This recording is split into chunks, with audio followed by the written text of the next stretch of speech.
নমস্কাৰ বন্ধু বান্ধৱীসকল, আসাম হাব চেনেলটোত আপোনালোকক পুনৰ এবাৰ স্বাগতম জনাইছোঁ। আপোনালোকে জানে অলপ দিন আগতে সামাৰ্থত ফাৰ্ষ্ট মেৰিট লিষ্টখন আহি গৈছিলে। তাত অলৰেডি বহুতৰ এডমিশ্যনো হৈ গ'ল। এতিয়া আপোনালোকৰ ছেকেণ্ড মেৰিট লিষ্টখন আহিছে। আপোনালোকে খুব ইজিলি চেক কৰিব পাৰিব।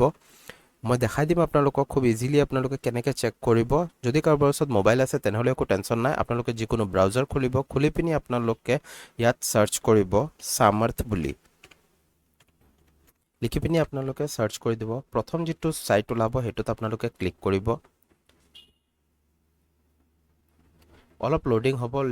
লোডিং হোৱাৰ পিছতে আপোনালোকে ডাইৰেক্টলি ইয়াত দেখিব যে ছেকেণ্ড মেৰিট লিষ্টখন ওলাই গৈছে। View notice, first merit list, এনেকৈ ভিউ ন'টিছ। আপোনালোকে ইয়াত ছেকেণ্ড মেৰিট লিষ্টখন যে আছে ইয়াত আপোনালোকে ক্লিক কৰিব।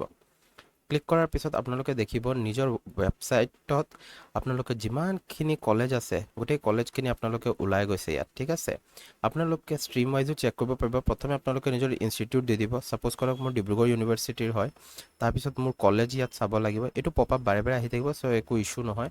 আপোনালোকৰ যোনটো কলেজৰ হয় আপোনালোকে নিজৰ কলেজৰ নামটো দিব। ছাপ'জ কৰক মোৰ ধেমাজি হয়, মই ধেমাজি বুলি চাৰ্চ কৰিম।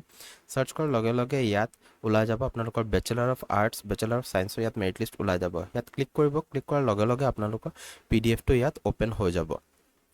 আপোনালোকে খুব ইজিলি আপোনালোকে চেক কৰিব পাৰিব। আৰু বহুত নাম থাকে, চ' আপোনালোকৰ ইছ্যু হ'ব পাৰে যে আপোনালোকৰ নামটো বিচাৰোঁতে আপোনালোকে নিজৰ ইয়াত ওপৰত এই যিটো PDF থাকে তাৰ ওপৰতে আপোনালোকে দেখিব এটা এনেকৈ চাৰ্চৰ এটা আইকন বনাই থাকে। তাত আপোনালোকে ক্লিক কৰি নিজৰ নামটো আপোনালোকে চেক কৰি ল'ব পাৰিব। আৰু যদি কাৰোবাৰ ওচৰত কম্পিউটাৰ আছে তেনেহ'লে Ctrl+F বুলি প্ৰেছ কৰিব। ইয়াত ওপৰত দেখিছে আপোনালোকে ইয়াত ওলাই গৈছে। ইয়াত আপোনালোকে নিজৰ নাম দি পিনিও চাৰ্চ কৰিব পাৰিব।